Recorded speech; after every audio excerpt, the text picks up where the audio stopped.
Welcome to another episode. Here in the building, we have a special guest, man. Jordan Howard, all right, former Scoring Factory member, turned artist. So we're going to get into that. Y'all going to see some good stuff today, man. And we appreciate for having you. Thank you for coming, man. Thanks for having me. Yes, sir. It's an honor to be in the Scoring Factory right now. Like, if people know my story, like at large, they know like this is a huge moment for me personally. So don't worry, I'm very excited to be here.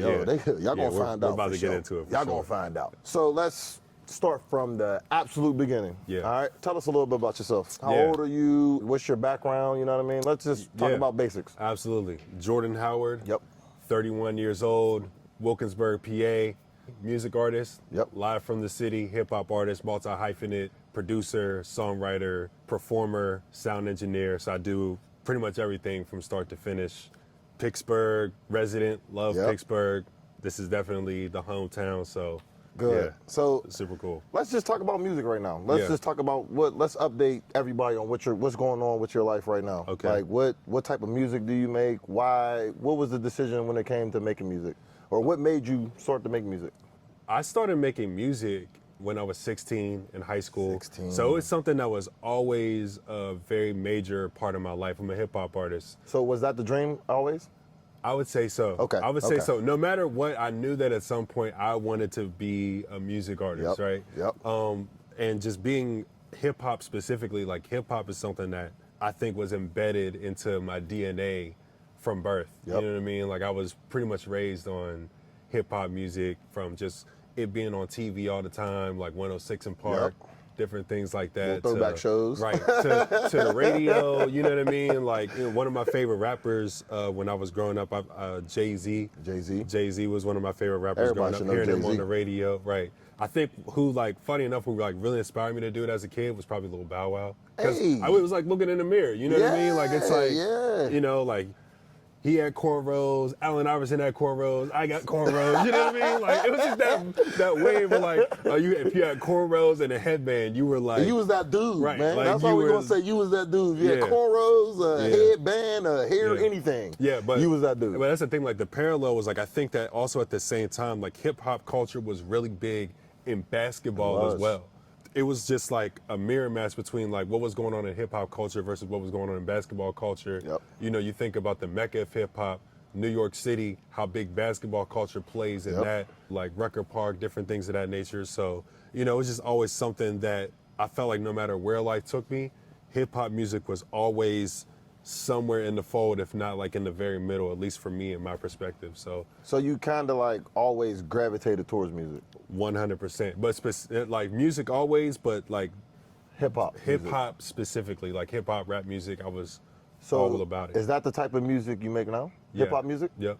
Yeah. Would you ever want to expand on that and do different genres of music, or would it always just be like hip hop's my thing and I think I'm gonna stick with that? So now artistically, I find myself in a place where I am constantly blending hip hop and blending it with other genres. So on my most recent album called While I Was Asleep, I have a lot of live instrumentation. So there's a lot of like blending of hip hop beats and pop punk guitars. And I actually, the person who plays the guitar on my album also plays in my live shows. Nice. Shout out to my guy, Aiden Simmons. Aiden Simmons, shout out to you, big dog. We appreciate you, man. The 7-string assassin, as he's known. Don't worry, we're going to shout him out. We're going to appreciate him too. Yeah, man. Absolutely. And also my guy, Ethan Brass Bernard, he actually plays the flugelhorn on a couple of tracks on the album. I don't even know what that is, but hey, I'm gonna learn today. It's a highly revered wind instrument. I'll say that. Not everybody knows how to play it. So not everybody do. So if you play it, you got to be talented. Yeah, that's what I'm hearing. So shout out to Ethan. Shout out to Ethan, man. We appreciate you. Absolutely. But you know, just going to your point about like different genres, right? Like it wasn't like hip hop was the only thing I listened to. Like my grandfather, he exposed me to a lot of jazz music. My mom kept me in church, so there was a lot of gospel there. So just all those different things, like the chord progressions that I picked, developing sounds, you know, it's very like gospel influence chord progressions. And then like also just like the jazziness of it. I like the lush sounds as well. So hip hop is usually at the center, but there's also these different influences that I pull from. And I think that's one of the things that, you know, maybe to answer your question, a bit tangential, but. Hey, you answer however you want to answer. But I think that was very informative. So you mentioned your album, your first album. So let's talk about how that album was being made. How did you make that album? Walk me through that process. Yeah, so the album is called While I Was Asleep, and so before we go any farther, yep. While We Was Asleep, where can we find it? How can we listen to this album, and how can we listen to more of your music and what you bring to the table? I'm glad you asked me that. So we're actually doing something really unique with this particular project, is that we are actually selling the album directly to the consumer. Ooh. So we're using Bandcamp, we're using Even. The only streaming platforms that I'm using are ones that I can directly upload to. So it'll be on YouTube at the end of this month. It's on Audio Mac, but right now the way people can access it is through my website, livefromthe.city. Say that one more time, please, so we can be clear. Yeah, my website is livefromthe.city. So if you go on your web browser, phone, tablet, PC, livefromthe.city in your web browser. Live from the .city. Yep, and my album is available for purchase on there. You can get physical copies as well. Yeah. I know you mentioned YouTube. Where can we find that on? What, like, is there a YouTube page or channel? My official YouTube page is Live from the City, spelled with all one word, no spaces. So make sure you check that out. Music videos uploaded as well. Perfect. Okay, perfect. Yeah, got the merch. Got the merch. We also available on the website. So, hey, look, there you go. So we selling clothes, we selling music, we doing it all. We got a little bit of everything going on. We doing it all. I love that. Absolutely. Yeah. All right, so let's get into the breakdown of how the album was made. Sure. So usually when I start writing a song, I usually just start with the beat. And because, again, I'm a self-produced artist and self-engineered, if I'm making a beat and I'm immediately thinking of lyrics, I immediately write them down, I turn the mic on, and I go. Sometimes I write it down, sometimes I freestyle and like piece it together and punch it in and different things like that. So I usually start with that basic level of like, I have the beat, I put the vocals down, I have a mixing template that I use. And then later on, as I began to play shows with live instruments and different things like that, what I realized was if I'm not incorporating the live instruments onto the recorded piece, I'm robbing the audience of something that the other side of the audience is getting. So like the live audience doesn't get the same experience as the people who are listening to the recorded version. So that motivated me to include the people who are in the band that I play with onto the album. So they're playing bass lines, they're playing guitar, flugelhorn, as we mentioned earlier. My drummer is also a singer. He sings a hook. My DJ is doing drops. It was a full-fledged effort. So when you say like the live show people and the people who doesn't go to the live shows, what's the difference between, like, how do you make music that both of them can enjoy? So here's what I think is interesting about the Pittsburgh music ecosystem is that there are a sector of people that strictly support local music through live shows. And then there's a sector of people who don't get out much, but they stream music, they follow on YouTube, and going to live shows just isn't their thing. But there's also just a sector and a subculture of the music ecosystem that loves live shows and different things like that. On one end, I was motivated to give them the best experience possible, which is why I started incorporating a live band. And then I also realized that they enjoy this so much and they loyally support it. They come to every show, they're buying t-shirts. Why not deliver that same experience to them in a recorded fashion? And that's how I started to kind of bridge that gap. And I think it's really paid off and people definitely appreciate it. So look, I like it because at the end of the day, I'm not somebody I've never been to a concert. So whoa. Hey, we're not going to get into that. We're going to change that. You're going to come to one of mine. Yes, I am, brother. You're going to come to one of mine. We're going to change that. Yes, I am, my boy. We're going to change that. And I appreciate the invite because I will be there. Don't even worry about it. We got to change that, Don't even worry about it because I will be there. Yeah. But, like, so for me, like, I've never, like I said, been to a concert. So, like, I'm more of a streaming type of person. Yeah. Like YouTube, Apple Music, the Spotify's and all that stuff. Like, that's how I listen to my music. Yeah. So it's like you said, like, it's a big difference. Like, I don't know what a live show would look like because I've never been to one. Interesting. But I've seen them on YouTube enough to see, like, hey, that would be exciting, but I don't know what that experience will be like because I never did it. Yeah. Like you said, doing that dynamic, I think people appreciate what you're giving them. I would love to see an exciting live show. And you delivering that is showing you appreciate them for being here. But then on the other hand, I got the streaming people who I send out good music for them, and it's like I'm showing you I'm appreciative of you as well, just in a different form, in a different way. So I think you doing an amazing job when it comes to that aspect of giving music to people who want to listen to you. And I'll say this, just to you and to anybody else out there who's watching, like one of the best things you can do to support an artist that you are a fan of is go to the live show, buy a t-shirt, do anything like that, get a ticket, because that is revenue that goes directly to the artist. One of the interesting things about streaming now is that even on Spotify, like a Spotify stream is a fraction of a penny. That means like to get $100 on Spotify, you have to get so many streams, whereas you can deliver probably the same amount, let's say like 10,000 streams would, to the artist by just buying a t-shirt for $40. Yep. You know what I mean? So it's like you're getting all of that, but the streaming platform aspect of it is very difficult to manage. It's easy to manage, but it's difficult to make a revenue from, which is what encouraged me to do direct-to-consumer marketing for this particular project, because for me, I was like, if I'm gonna spend an entire year promoting a platform that I don't own to get it to so many streams, because it looks like a big number, but it's only gonna make me $400 for the year. It don't make sense to do it. It doesn't make a lot of sense when I could invest my own revenue into t-shirts, CDs. So instead of making out $400 in a year, I can make $400 in. I can make it in a month, maybe, or even an hour at a show. Yep. You know what I mean? Like, sit there, do the work, talk to people, sell some t-shirts. Yep. And I think that's I appreciate you giving us insight, because I didn't know nothing about that, because I don't do music. So I think people who are up and coming artists will be very inspired to hear your story and hear why you make music and what you do. You know what I mean? Absolutely. And I think the people who don't know nothing about it, now we're getting information about a music industry that we know nothing about. Absolutely. And I think for some, especially like independent artists like myself, I think they're like, well, how am I going to make money from this thing? And there's so many ways to make money from music, but because we're in the era of streaming and like it's a streaming forward era, it's intimidating, because they look at the numbers, they look at how much a stream is actually worth, and then they start to even doubt themselves and feel discouraged, like, is this even worth it to do? And it's not going to make me any revenue. You know what I mean? That can be discouraging for some artists, but I think that now that not only are independent artists, but even major artists are being more transparent about the revenue that comes from music streaming, it's encouraging a lot of artists to sell more merch and sell more physical copies of their music and different things like that. And I definitely think that if you're an artist that is prioritizing physical media, you're already ahead of the game. I know you brought up money. Is it money for you when it comes to music? Like, is it all about money, or is it like, I have the passion for it?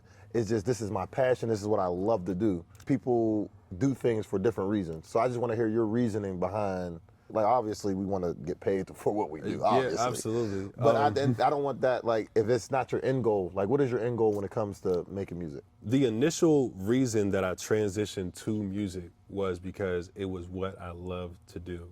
And it was just something that I just had a huge passion for. And even making that transition to say, like, I'm going to focus on music and I'm going to make that what I'm chasing throughout my life, that wasn't a money-driven decision. I mean, there's, successful musicians out there, but they had to start somewhere. And a lot of them, I study a lot of musicians and a lot of their stories, and a lot of them were not making money right off the rip. They were getting a lot of cool opportunities to do some cool things, but they weren't necessarily making money off of those opportunities. They were just doing it because it felt exhilarating, and they just had the intuition that this is going to lead to something greater down the line.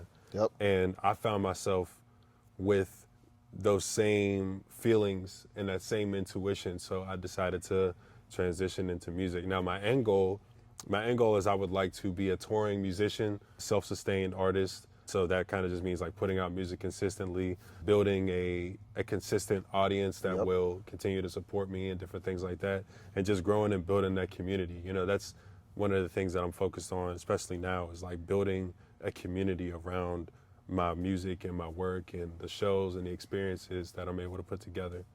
When you make music, who are you trying to target? Like, what is your target audience? You know what I mean? Like, are you making music for kids? Are you making music for adults? Like, I want to make music for everybody, and whoever likes it, likes it. Oh man, I get asked this question a lot, but here's the thing. I think that like one of the mistakes a lot of artists make, and I made this mistake too, is that a lot of artists say, I want to reach everybody.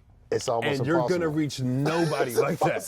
You know what I mean? Like it's just like you are influenced by certain things over your life, and the things that you absorb ultimately determine like what you naturally output into the world and whatever it is you choose to do.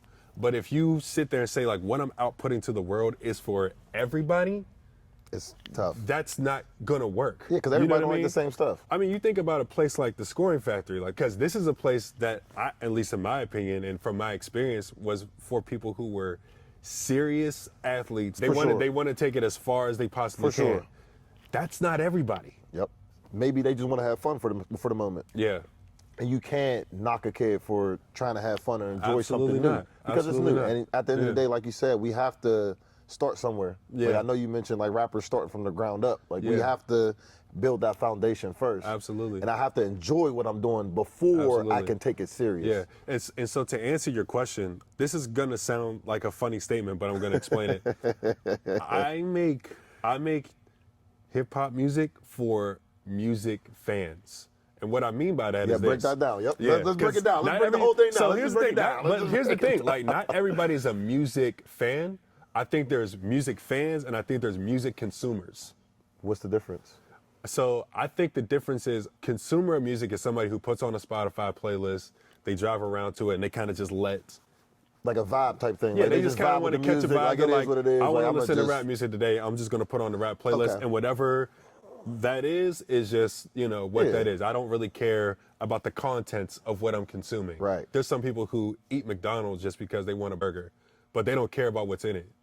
That makes sense. You know what I that mean? makes a lot of sense now. But there's some people. That makes sense. So, like, just to build on this analogy, Yep. right? There's some people who really care about what's in their burger, and they'll only eat like USDA beef or Wagyu. Yep, and looking on the back of it, reading all Right, the, they're like reading all the the stuff, like, contents and and it's got stuff like that. such in it, like, oh no, this Yeah. guy, I can't eat that. But yeah. Okay. So as far as people who listen to and consume music, I make for like who care about like how the music was made, how much time was put into it. Like I don't look at myself as like somebody who's just churning out music almost machine-like. I think that like every project I make is like very bespoke. It has its own identity.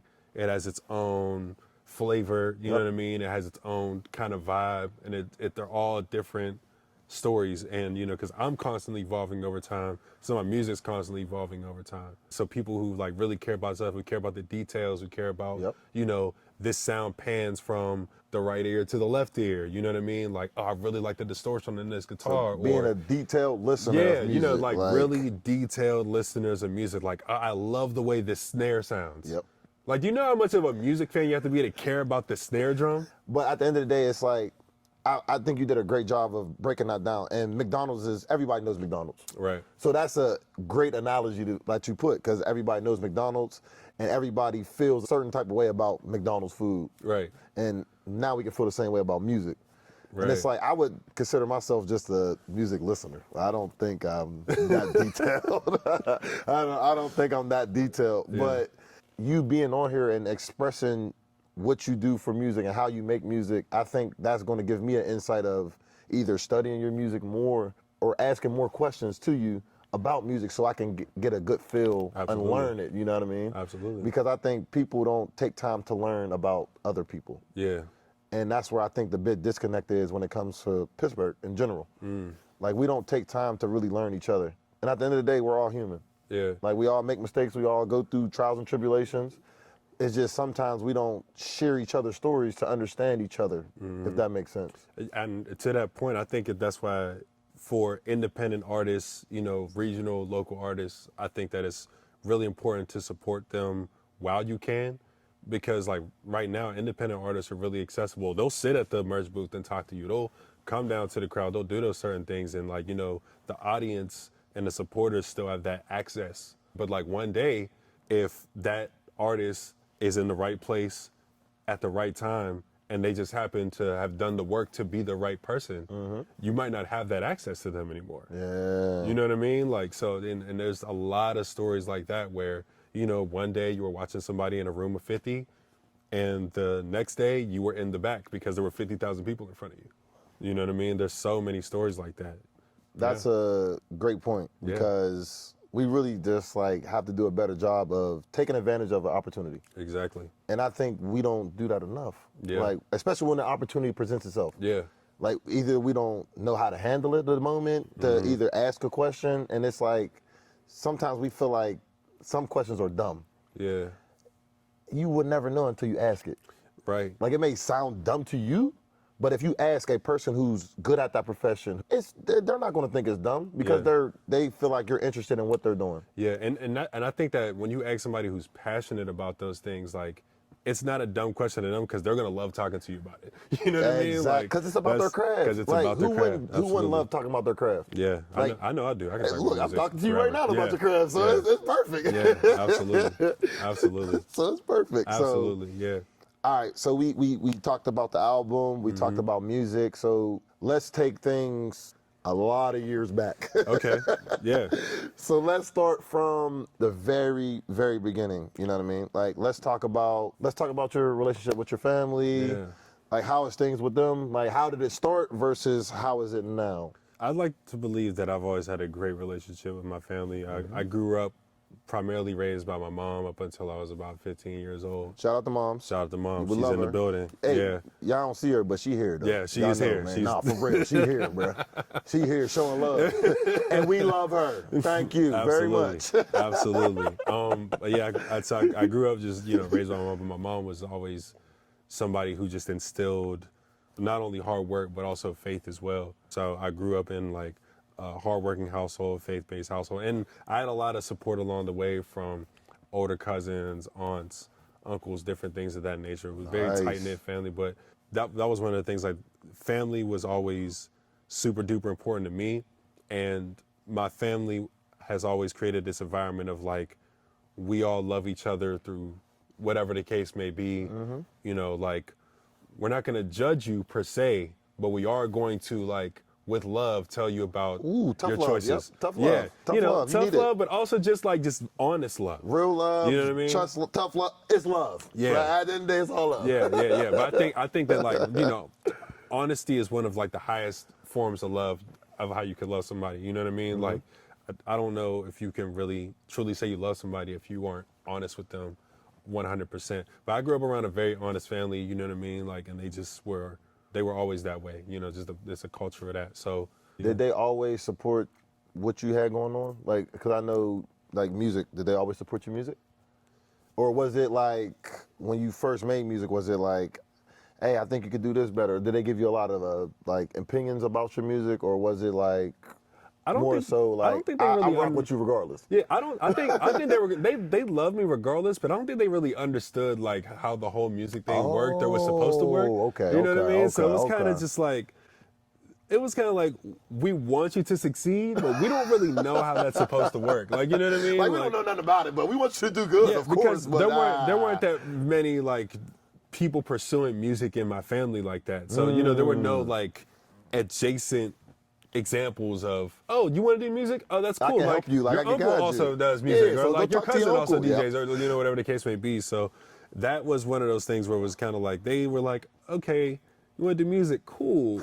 I don't really know nothing about it. Yeah, but, I think what it was like, I don't know that they knew how to support it because they didn't really know how it was supposed to work. But I think that when I got to a certain place where I was getting shows consistently and getting a little more consistent in my journey with music, I think that's when they found ways to support was, they'd watch and share videos, they were able to come to shows and different things like that. So, yeah, so they were definitely supportive once they found out more information about it. Yeah, like it was, or they just understood it more. Yeah, and I think that a part of that was being able to do things that were accessible to them. You know what I mean? So, like, when I first started doing music, I was like playing these like weird clubs and stuff like that. Like, that's like a conversation for another day. But like, I was just like playing at places that you can't really bring like your my family? niece and my nephew and you know what I mean, my baby cousin and stuff like that. You know what I mean? But when I did start playing those types of spaces, I started playing different festivals, different things like that, and they were able to access it, my entire family unit, and then they were able to see like, oh, okay, like this is serious business. And then, you know, they kind of got behind it. So. And I think like in my opinion, I think family support can create an atmosphere of unlimited passion. Absolutely. Like, you know what I mean? Absolutely. But they motivate me to the fullest. Exactly. And it's they like, motivate me to the fullest. if you have that support of your family, like I feel like you can get through anything. Absolutely. Because you know you have people that have your back, and you can sometimes, like, if I'm doing bad, I can have them give me advice. Absolutely. They can help me through it. Even if they don't know, they can point me in the right direction. Yeah. You know what I mean? And I think if you don't have a family, this is what I would like to say, like, try to create one, you know what I mean, with your friends. Like, because at the end of the day, your friends can be your extended family. Yeah. And I think that's important. Like, do you have any friends that you... Absolutely, and you know they call that a chosen family. So there you go. I'm a part of a collective. We're called Driving While Black Records. Tell me about that then. Yeah, you know, so band of brothers. You know what I mean? We met all through the music scene, through Pittsburgh hip hop. And a friend of mine, he actually dropped an album called Driving While Black, and he dropped merch that had the phrase on it. But people were buying the merch and didn't even listen to the album. They just were like, "This is like on the shirt." Phrase, right? Whoa, you know what I mean? Yeah. And so from there, he approached me and he was like, "Yeah, I'm thinking about turning this into a label or like a collective." And I was just like, you know, sign me up. This is somebody I had known since high school. His name is Jordan Montgomery. So his name is also Jordan. Hey, a couple Jordans, man. Shout out to Jordan Montgomery doing Hey, man, big. Jordans stick together. That's all I'm going to say. Absolutely. Jordans stick together. Absolutely. But, you know, from there, and then we recruited a friend of mine named J.M. the Poet. He's a prolific lyricist as well. And, you know, we've played a lot of shows together, again, a lot of festivals and put out projects and different things of that nature. But, again, that was chosen family. You know what I mean? I know those are two people I can call if I'm at my highest or at my lowest, you know what I mean? Like, and they won't judge, like they won't judge you. They'll always help you through. Yeah. And like you said, be honest with you. Yeah. I think it's good to have people, you know, whether it's your biological family, chosen family, close friends, to be able to celebrate your wins, but also analyze your losses. I like that. So you can apply it to the next thing that you do and come out with a win. I think that's because your losses really can turn into wins. Absolutely. You know what I mean? Because live and learn. Like, I'm big on living and learning because life is very tough. Yeah. So the more we live, we have to learn. Absolutely. And then you can't learn something and break habit and do it wrong. Like you never learned it. Right. Like, because at the end of the day, you know better. Right. Now you're creating bad habits. Right. And that's never something that we want to do in life, because the more bad habits you create, the more bad life you're gonna have. Right. And and that's the thing. It's good to have people, especially like in independent music, that you can talk shop with. It's like, hey, I keep hitting this roadblock. I don't know how to get to this point. You know, being able to say like, oh, hey, like I was able to avoid that or break through that by doing this. Let's say like I'm running an ad on Instagram for a music video. I don't feel like it's getting the traction that I was looking for. I'm like, hey, I saw that you ran an ad as well, but you seem to be getting the desired result. Can you show me how to do that? And having like a team of people to be like, yeah, actually, like I can show you this is what I did. You know what I mean? Or I tweaked this, and then it's just like finding that common answer. Yeah. But you have multiple people searching for one answer. Yeah. And the more heads that comes together to search for the answer, the better it's going to be. Absolutely. Because now I can feed off of everybody. Absolutely. And I can create new ideas. Now we just created like you said, like I just created a whole band. Yeah. Off of one idea. Yeah. But I had 5 people looking for that idea. Yeah, for sure. And now it's just like, now we throwing all these ideas out, and it's like, now we created such a good thing, a positive movement. Now let's just see how far we can run with it. Absolutely. And it just creates a good atmosphere from there. Absolutely. Like, so I really appreciate the insight on that, for sure. Definitely. So at the beginning, right? Mm-hmm. Before music. In the beginning. Yeah, in the beginning, at the beginning. Yeah. You know, tomato, my bad. So before we got into music, what was your passions? I definitely wanted to play ball. I definitely wanted All to sports play ball. or just like basketball, football? Just basketball. Why was basketball something that you were driven towards? I just thought it was the coolest thing in the world. You know what I mean? Like, I don't just... No, you know? I trust me, I understand. Because Yeah, I play basketball, and it's just like... Yeah, I'll say this, though. Like, I love it. In my opinion, basketball has always been the coolest sport.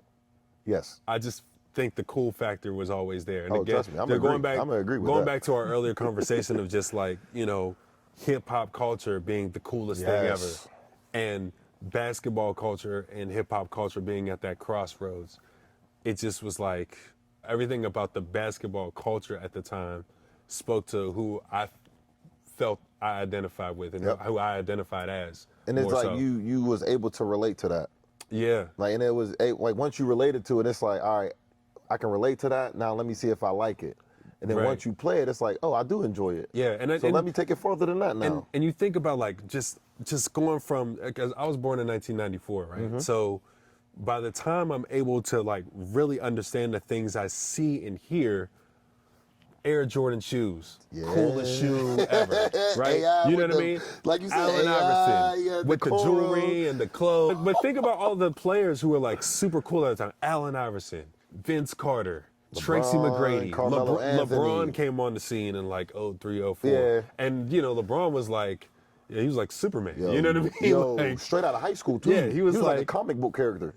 literally, like he was he's like yo, a this dude Marvel made character. up, yo. Yeah, Like, literally, it was just wow. Like, who is this? Unbelievable, but just like all these cool things, Shaq hooping and rapping. Mm-hmm. Also, He had a movie too.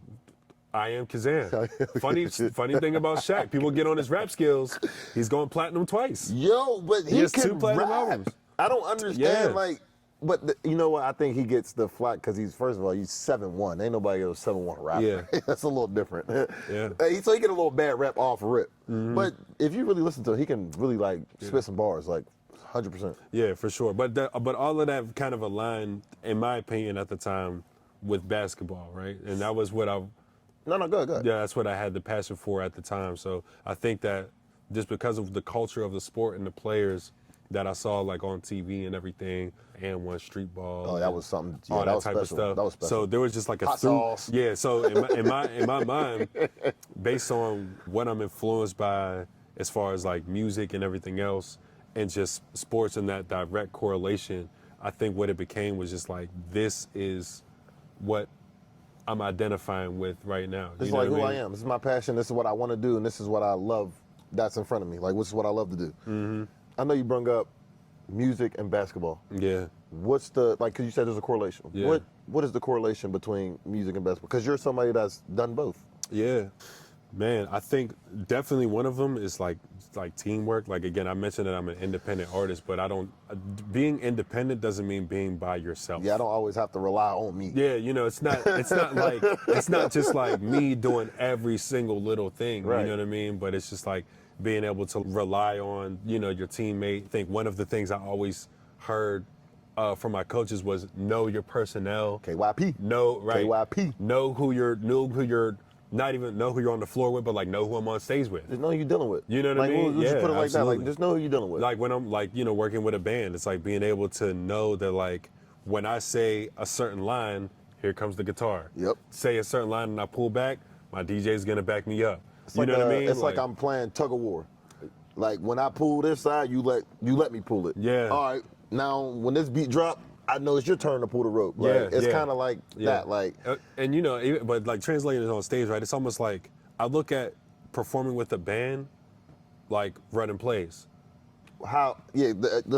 Walk me through it. Yeah, Walk me so through it. Yep, let's walk us through it. So Walk like us if through it. if I'm on stage, right, and Yep. I'm doing a particular song, I know for a fact that like there's a certain part that's coming after I finish maybe the hook or the verse, or there's a certain solo that's coming. it's like passing the Just ball. like that like if you get the ball on the wing, on like the right side, and you dribble left, there's a pick right there because that's how the play's supposed to go. You know what I mean? So like, That makes a lot of sense now. you know what I mean? So like if you take that dribble and there's no screen, you're Something's like, wrong. yeah, you're like, okay, something's wrong. Yeah. So if I finish with the hook and there's no guitar solo, I'm Hey, looking around like, something's wrong. Something, yeah. You know what Just I mean? like in real basketball, like you said, you come down. I use this screen. Like, all right, one play one. Yeah. I come down. I'm dribbling on the left wing. I come off. Yeah. Nobody's there. I get trapped. It's Yeah. like, hey, where's that extra person? Yeah, or even on stage, like just having that awareness, like how they say like floor awareness, like know where you're at, like being able to like read what's going on in front of you. Like if the crowd looks like I know, like, okay, we can skip the next 2 songs and get into the hype one because they're ready to. Yeah. You know so what it's I mean? like a transition. Yeah. Like in basketball too, transition. Yeah, exactly. You know what I mean? Like it all. Yeah. You know what I'm saying? That makes a lot of sense. But all of those things kind of correlate, and because I played basketball for a really long time, I tend to almost always think of everything like a basketball game. But it makes sense though. Yeah, but it makes it easy. It makes it easy. But it definitely makes it easy though. But and you got great analogies, by the way, too. I wanted to say that. Thanks. I appreciate that. Yeah, I think they're going to appreciate that too. Yeah, for sure. Okay, so we were playing basketball. When did you know that you wanted to take basketball serious? I knew I wanted to take basketball serious probably when I was 13. So is that around the time that you got involved with the Scoring Factory? I would say 14. All right, so 13, 14. Yeah, between 13 and 14. And the reason I knew I wanted to take basketball serious is because that was the first summer I was able to dunk a basketball. And I was like, at that point, I'm like, I can go to the league. I can dunk. Like, you know what I mean? Yo, like, that's I crazy. legitimately was like, I can go to the NBA. Yo. I can dunk a basketball. Oh, man. Because in my mind, I thought that's all it took. I was like, if you can dunk, you can. But that's what the mindset, like, Yeah, if I'm I like, can you dunk, can dunk in high school? I'm on ESPN tonight. Exactly. Like, I'm thinking like, oh, man, like, I'm LeBron Now at you this about point. to dunk everything. I'm about to dunk everything. Yeah. Then you play, it's like, I can't dunk Not as that much easy. as I could. Yeah. I can't dunk like I could. It's not as easy as it looked on TV for sure. He's like, I'm but a practice dunker. But to answer your question, once I got involved with the Scoring Factory, maybe when I was 15 or 16, somewhere between there. All right, so let's talk around, as long as it ain't 6'7", please. Yeah, as long as it ain't in those numbers. 15, 16. Yeah, as long as, Yeah.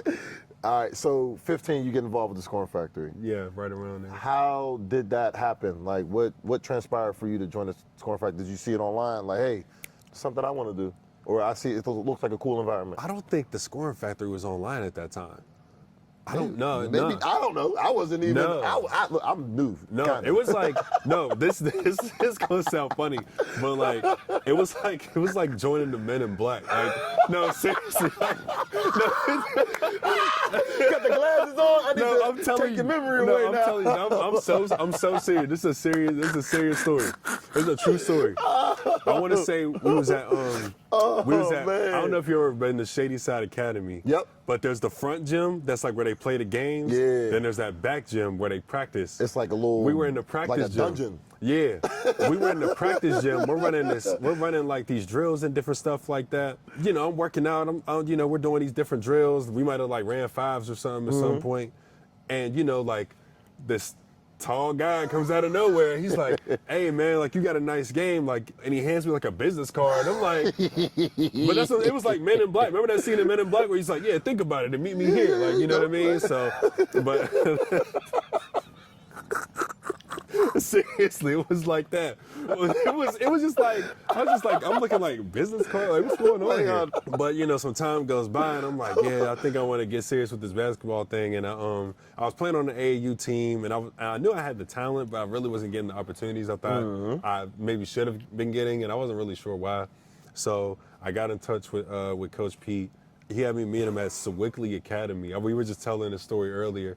I ended up looking up the bus schedule on my phone. I didn't even tell my mom I was going. Like, this is sometime in the summertime or something like that. I'm just going. Yeah, because I was serious, and I was like, I'm serious about playing. For sure. I'm gonna take the bus from Wilkinsburg, go to this gym, and go to this workout. And that is far for those who don't know. Yeah, that is a stretch. Yeah, it was a hike for sure, especially on public transportation. But as a teenager, I'm serious about playing basketball at the time. Yeah, like. I think my mom called me. I was on the bus and she was like, "Hey, where are you?" I'm like, "I'm on the bus back from Sewickley." She's like, "What are you doing out there?" I'm like, "I was at basketball practice." I was going to basketball in Sewickley.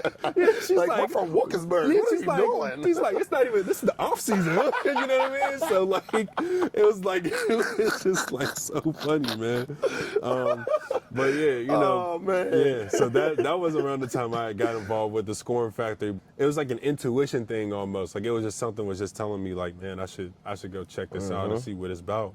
So when you joined the Scoring Factory, I know you said you met Coach Pete and everything. Like, what type of drills did he put you through? Was it easy? Was it difficult? Like, what type of basketball setting was it? No, it was really difficult. it was very difficult. So I'll say this though. I was doing drills that I don't even think in my entire career as a basketball player, any coach ever had me do the drills I was doing at the Scoring Factory. I'm not even kidding. Could you about explain them, or like is it one of those things you gotta like just show?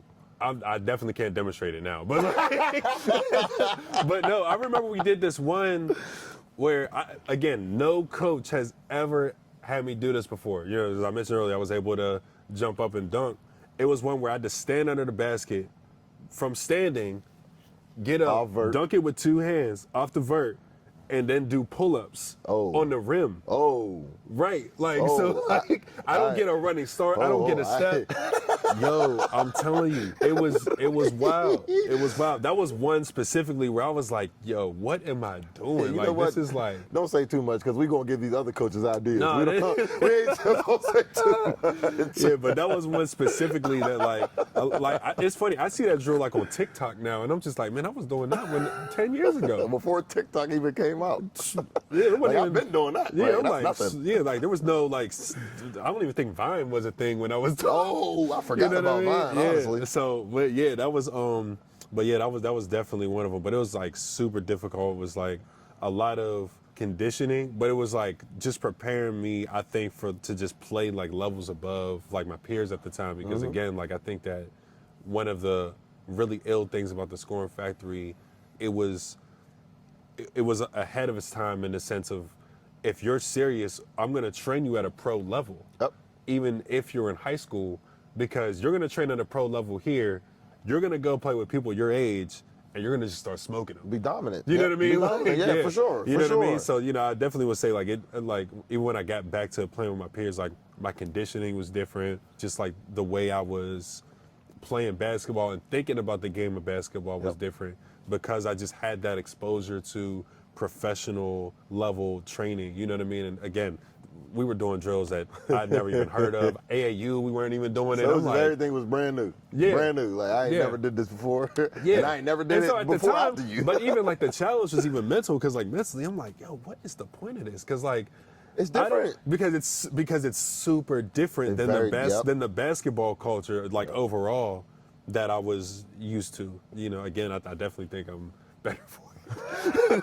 Yeah, I definitely think I'm better for it. But yeah, even that, just like, you know, I was bringing them back to, you know, my high school. They were like, yo, what are you doing? Why are you doing that? Like, yeah, I'm just, you know, but yeah. So I know you mentioned like he was Coach Pete was very hard on you and everything like that. Yeah. Did he change your mindset when it came to the game of basketball?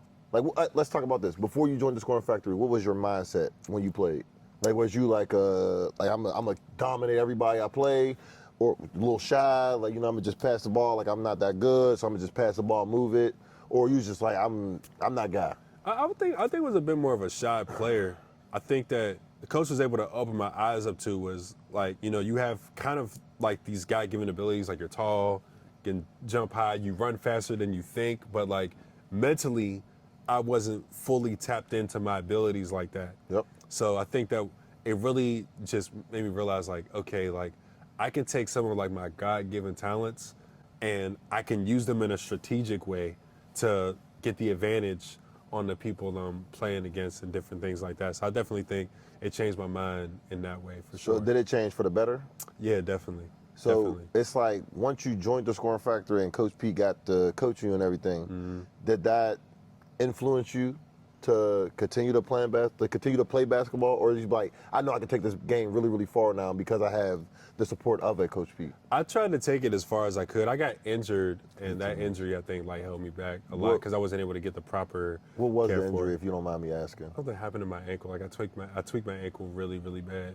Yeah, and that was one of the things. I remember I went to a physical therapist. He was like, yeah, you have the ankles of a baby goat. And I was just like, yo, what? Like, bro, what does that mean? Yeah, like, I was like, yo, you wildin'. Yeah, but you know what I mean? But since then, I take care of my ankles because like now, like when I get on stage, I jump up and down a lot. I'm very energetic. Yeah, you know what I mean? yeah. But even just like thinking about that, like that's a direct through line from what I learned as a basketball player. Like a lot of my peers in the hip hop space, they don't have a vertical like mine even now. Like, you know what I mean? Like, and I'm still able to like kind of tap into that. So like all of that conditioning, all of those different things, like even stretches that I do now when I still, you know, get in the gym and get in shape a couple times a week. Like there's stuff that I do now that just keeps me in a better conditioned than a lot of the people in the music sector. And because of that, I'm able to perform at a higher level. Yep. And a result of that is I get booked more frequently because people are looking for a certain level of performance. So even like, again, like the through line with that directly is like training at a professional level, putting you ahead of your peers. I do everything in my power to make music and perform music at a professional level and be as professional as possible. And a lot of times, even now, when I'm talking to other people who are further in the music industry than I am, a lot of times they say like, hey, you took this step, you're already ahead of a lot of your peers. Like, and it'll be something as simple as like answering an email or showing up on time. Hey, you know what I mean? A lot of people can do that. Yeah. But that mindset of just being professional and being at a professional level, even when you aren't at the highest level, that is something that I brought with me just throughout life, you know, and that's the thing, like coming to the Scorn Factory, it gave me like a lot of life lessons, you know what I mean? Like, we love the Scorn Factory. For sure. Like, we wouldn't be here without it, you know what I mean? Absolutely. So at the end of the day, we're very appreciative of what is given us and what is continuously given us. Absolutely. You know what I mean? And I think we do a good job of giving back and giving thanks to that, you know what I mean? Absolutely. Because it's very important, and I think a lot of people can learn from this and understand, like, hey, sometimes I need to thank the people in my life. Yeah. Like, and it doesn't have to be like, I gotta thank them every single day. Like, we're not telling you to do that. Yeah. We're just saying, show appreciation. Yeah, like, definitely. give thanks, because not a lot of people hear it on a day-to-day basis. Yeah. You know what I mean? Yeah. Especially if it's your close family. Like, you gotta be able to show appreciation. Yeah. And then if it's somebody who helped you, like a Coach Pete, like, be grateful. You know what I mean? Absolutely. So to the family point, right, I do want to share a story. God, so, I'm with it. I'm with it. I mentioned earlier that for a majority of my life, I was raised by my mother. Yep. My dad came into the picture when I was 15.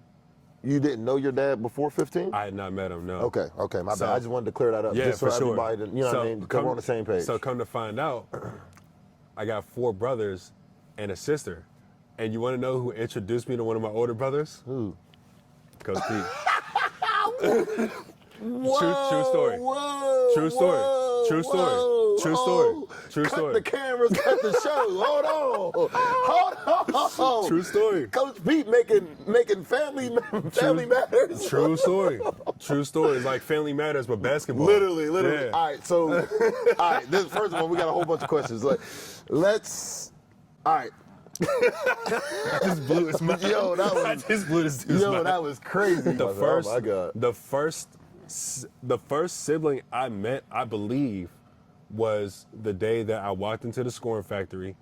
He's like, hey, I got to pull you to the side for a second. We're about to get ready. It was a Sunday, too. It was like a Sunday afternoon. On God's day. Look at that. I'm like, hey, look how God works. I'm like, right. Look how God works, I'm leaving church. I'm getting ready to, start. I'm dribbling around, warming up, doing my little layups or whatever. He's like, hey, let me hold up shoes. I'm like, yeah, what's going on? He's like, hey, you see that tall dude over there? I'm like, yeah. He's like, hey, that's your brother. I was like, yo. I'm like, what? You just like, me some random dude as my brother? He was like, yeah, you should go introduce yourself. But yeah, sure enough, that was my brother. Wait, so what was his reaction then? Because we ain't got your brother on here, so we need to know what his reaction was. He kind of was just like, yo. It ain't true? Like, it ain't true, right? Like, it ain't true. It's not true. He kind of just was just like, oh, okay. But he was like super duper locked in at the time. So I don't think he really processed it. But like after that, we ended up, so talking and stuff what was your reaction to hearing that?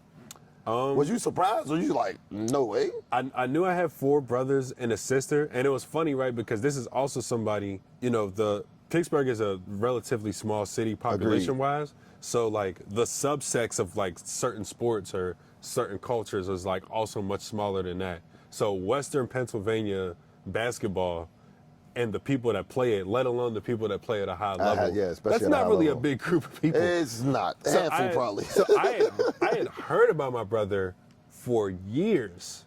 What's your brother's name? Alonzo. Last name? Murphy. Okay, Alonzo Murphy. They called him Big Zizzle. He played for Shenley. Wait. He tall, real tall? Yeah. 6'9". Bro, I think I played against your brother. You probably did. Yo, hold on. He was huge. Yo, played center. Dog, hold on. Yeah, man. and he played for Imani. I think I know your brother for real. You probably do. He's a popular dude. He got hair like this? I think his hair's longer now, but like it was shorter back in the day. Yeah, but his hair's like yours now. Oh, His about it. All right. Yeah. So you meet your brother. Yeah. Who I had heard of years prior. So you heard of your brother, Yeah. everything. It's Everybody's like, yo, Big Zo from Philly, Big Zo, I'm Big like, Zo. man, Yeah. that dude's nice. Like, Yeah. Meanwhile, it's your brother the whole time. Yeah. Yo. That's my brother. My mind is like, That's Big Bro. But you see it's how, just blowing up right now. but you see, like it's you know crazy what I mean? that the world is so big, Yeah. but it's so small at the Yeah. same time. Yeah, yeah, like, it's crazy. But we met at the Scoring Factory. Yo, that Yeah. is crazy. We met at the Scoring. And like, yeah. So- I don't know when I would have met him if I hadn't met him at that time, though. Yeah, shout out to Coach Pete, man. That's That's crazy. what I'm saying. Wait, Yeah. wait. Remember I was telling you I had a story for you earlier. This was that the story. was it? Yeah. Hey, brother, thank you, man. Yeah. We can cut the show right now. No, did you meet any other brothers like that too, or you At the Scoring Factory? No, just like like you just like walk up and like, yeah, this is your brother. No. All right, okay, I was about to say, I can't take another one. I don't think I Nah. could. No. I'm sorry to cut you off. I mean, who's the oldest? My oldest brother is my brother Jamal. Okay, Yeah, he's named after my uncle, my dad's brother. nice. So then it's Jamal. Then it's Jamal, Justin, Alonzo, my sister Alasia, myself, and then our little brother Brandon, who's Okay. actually the tallest out of all of us. ain't that something? Yeah, Ain't that something right he's- there? yeah, he's we like- learning everything. He's got like 2 inches on Zizzle, man. Yeah, for sure. And shout out to him. He's the youngest black captain of the Gateway Clipper fleet. Congratulations. Yeah. How old is he? 28. What's his name? Brandon. Brandon Murphy? Yeah, Okay. Brandon Murphy. Shout out to Brandon Murphy, man. That's a huge accomplishment. We'll throw some claps in there. Yeah. We'll do something for you, brother. Yeah, Don't shout worry out to about you, it. Big. Shout out to you, big dog. Yeah, for sure.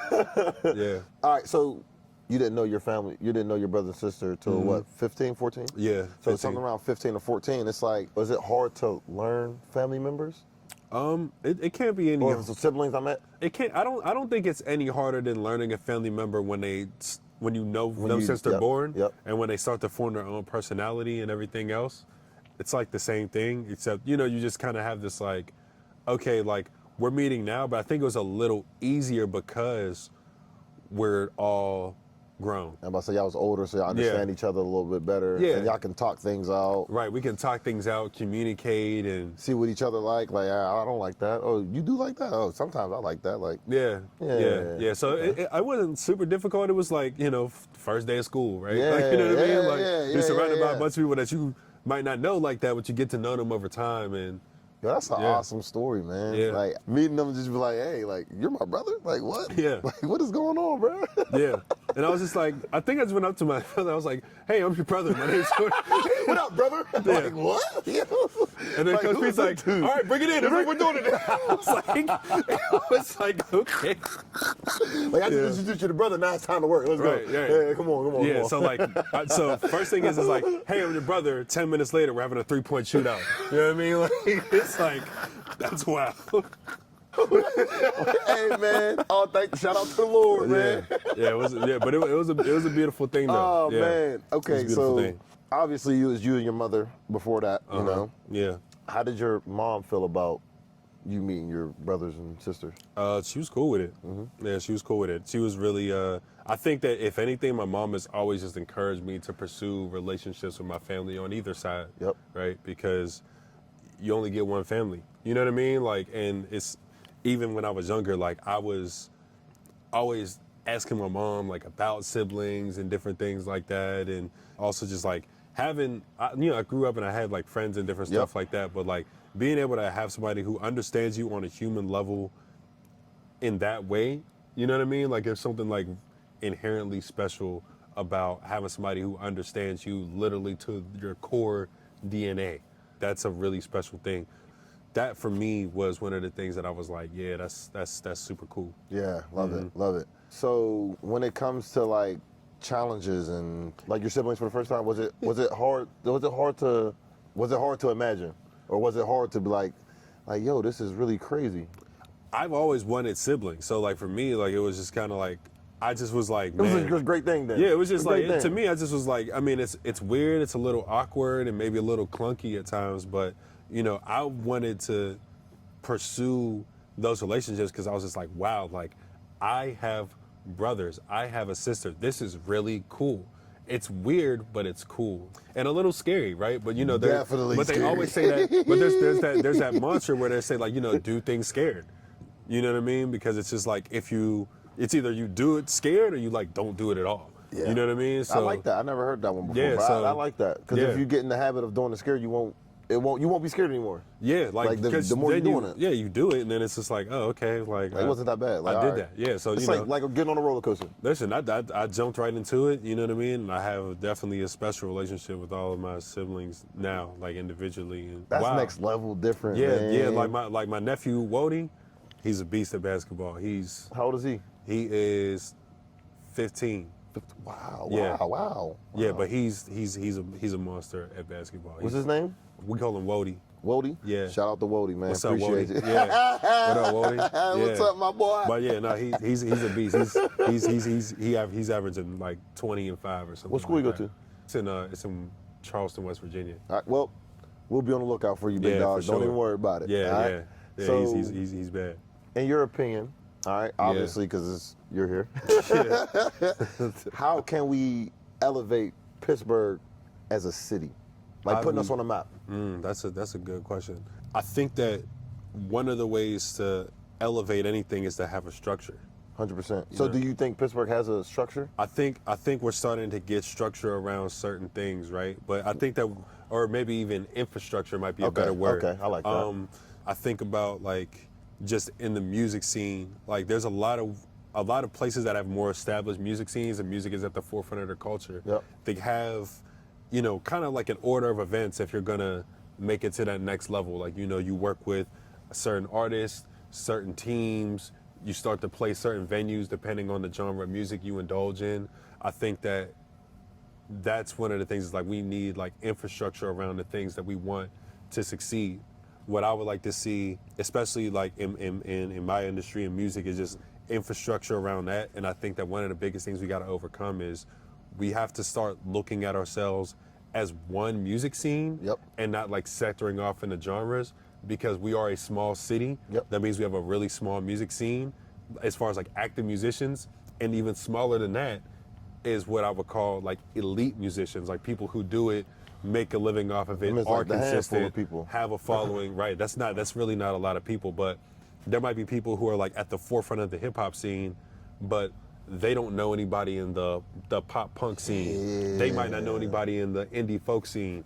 And I've made it my business personally to get to know not everybody, but just as trying to many get people around. as I can in every music scene, because There's I different feel genres like, of music. and there's more community to be made. And even with that, some of the most successful shows that I've played and successful music endeavors I've been in have been cross-genre endeavors. So you got hip-hop acts playing with rock acts, and like in the middle of that, there might be like an indie folk act or a funk act in there. There's got to be like a lot of collaboration. So I think through doing that, we'll be able to build an infrastructure within our community. How can we take that same elevation from the music and put it towards a basketball scene? Yeah, I mean, it's gonna sound like a shameless plug, but if I got a kid and I know this kid's like 6'2" and jumping out the gym, I'm sending him here. I mean, I'm not a parent, but I think that parents should take their child's interest like super seriously. 100%. You know what I mean? No, and that's why I give my mom and my dad like a lot of credit. Yeah. Is that when I told them that I wanted to make music, they took it seriously. Yep. They took it really seriously. You know what I mean? Like, so if I had an opportunity and I was serious about it, they were serious about it. If I have a show and I'm like, hey, this is a really important show, they make an effort to be there. They tell everybody they know that's ever said like, hey, is Jordan playing the show? Like, yeah, he absolutely is. You know what I mean? Like you bringing up that point is perfect, because I think parents try to live through their child. Yeah. And it's like you want your child to do exactly what you did. And it's like, nah, like let's just go with what that kid likes. Yeah, and you have to you can't live vicariously through your child, but you also have to know and understand the culture that your child is in with whatever it is they want to do. But it's specifically with basketball, if your child comes to you and says like, I want to be a Division I athlete, take it seriously. Yes. Take that seriously. If they are passionate about it and they're willing to do the work, then take that seriously. Yeah, why not? But also like connect them with the resources to get to that next point. So if it's the scoring factory in Pittsburgh that can help your child get to that next level, you know what I mean? Like, you're talking to somebody who was a part of the scoring factory from the beginning, literally. From literally like from nothing to being one of the best programs. I mean, I think it would be really dope to see like more locations, but also I think the thing is you have to have passionate people. 100%. If there's a kid in your program that they want to play, you know, college ball, they want to play D1 ball, you got to take that seriously as a coach too. You know what I mean? And you got to recognize like, okay, like, you know, this kid might have a chance. Like, let me connect them with things that can get them to that next level, as opposed to saying like, I just want to win games for my program, so I need this student to play like this. You know what I mean? Like, you might have somebody who's built like me, can jump, can run, you know, like, for example, like I'm 6'5.5". Like, I'd probably, like, if I were to play in the NBA right now, I'd be a point guard. Easily. Right? But in the Whippeal, I might be a You center. Center. Oh, it ain't no Mike. But you think about that though, is like, you know what I mean? Like, it's like, if you recognize that though, and you recognize like this person has an opportunity to go even further with their pretty much like natural gifts and natural talents, you know, you got to take those next steps and say, okay, like, I'm going to have you playing like this because I need you to be ready to play for the next level. I think that sometimes coaches get into this mindset, at least from my experience, of like, I want to win games for my high school program, and not like I want to create great players. Yeah. You know what I mean? Like, but we have an issue with the lack of development in Pittsburgh, and I think that's what's holding us back too. Yeah, right. You have these kids that are dependent on you for whatever they need you for, like whether that's getting better, life lessons, like you said. Like, basketball can teach us so much. Yeah. And you're not putting them in a position to succeed. Yeah. And then how do you expect somebody to go to D1, go to all these big colleges if you don't take the time to develop them and show them how to do and set them up on what they need to be successful for? Absolutely. You know? Absolutely. And that's a lost gem in Pittsburgh. Yeah. What would your vision be for Pittsburgh as a whole? Like, if you, let's say you ran Pittsburgh, right? Like, you know, just for instance. Yeah. Just for instance. Yeah. What would a 5-year plan look like for you? From a non-political standpoint. Of course. Yeah. I don't like politics anyway, so We're good. From a non-political standpoint, I think off the rip, we got to invest in the entertainment sector, because sports is a big part of that. Agreed. You know what I mean? Like, I think that like there's a lot of great sports history, particularly with basketball, that a lot of people don't know about. We're a football state, so it's tough. Yeah, but I would like to see like a bigger investment in like the basketball culture of Pittsburgh, honestly. Like, I think to end this episode, because it was a great episode and was very detailed and informative, could you give the people some type of positive message? And I want to end with what you have what you got going in the future. Yeah. Or what you have planned for the future when it comes to your music and your craft. Thanks everybody for watching. You know what I mean? Make sure you check out the album While I Was Asleep. Support me directly. The album is available for purchase on Bandcamp. It is on Even. It is available in physical form. I will be having vinyls. I got merch. Okay? Make sure you get you one of these hoodies. It's cold out there. You know, it gets real cold and everywhere. You know what I mean? Like, so, you know, you're going to need the hoodie at some point. You know what I mean? But we got all types of stuff coming, a lot more merch, a lot more music videos. Tap in with me on YouTube, Live from the City, all one word, no spaces. Make sure you tap in with me. And I got a lot more music videos, music, content, and thank you for having me. This was wonderful. Man, at the end of the day, I'm appreciative of you. And this is my first time ever meeting you, man. Likewise. Thank you so much for blessing me with the opportunity to get to know you and your music. Like, you're an inspiration to what Pittsburgh has as a city. Like, you're an inspiration to the city, man. Thank you, I appreciate that. And I am super humble and thankful to be here with you, interviewing you. This was lovely, man. So thank you so much. Hey, listen, you're an excellent conversationalist. No, seriously, man, you're an excellent conversationalist, man. I really appreciate this conversation. I love having discussions like this, and the fact that Me we're able too, to have man. a platform to document them is like makes it all the much greater. So this was a great time. Thank you for having me. Thank you, my Appreciate brother, y'all, man. We appreciate y'all. Thank you for tuning in to another episode. Peace and love. Peace. See y'all in the next one.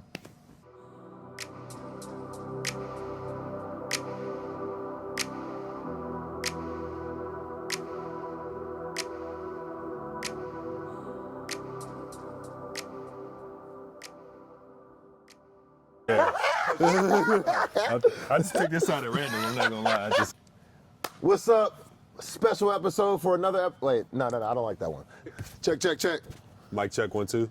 Sometimes I don't even know what a snare is all the way. Yeah, this is the real dealio right here. You know what I'm saying? That was terrible. Run it back. That was terrible. The real deal. The real deal studio. I was about to transition to like talk about like the first album. Like This locations ain't alone, nothing man. fake Yeah. about this, Oh bro. my We goodness. working, man. Man, We- wow. Showing him off. To it, and they kind of just let All right. Wait, you ready? All right. music thing worked or was supposed to work. Okay. You know what I mean? So it was kind of okay. just like, Amazing. yeah. Mopra. You get a Mopra. Mopra. Hey, that was going to go on the end of the joint, man. That's going to go on the bloopers episode. We're going to drop that on the bloopers.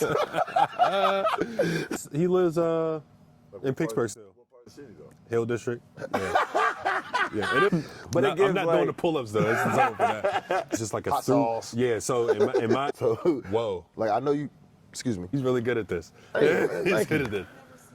I'm kind of serious sometimes. You're the serious one. You know what I mean? Like, Look how God works, baby. Look how God works. this is like, you know, the scoring factory with being here as a music artist. All right. You ready? D. Who? This was cool. I liked it a lot. I love it, yeah. I'm all that.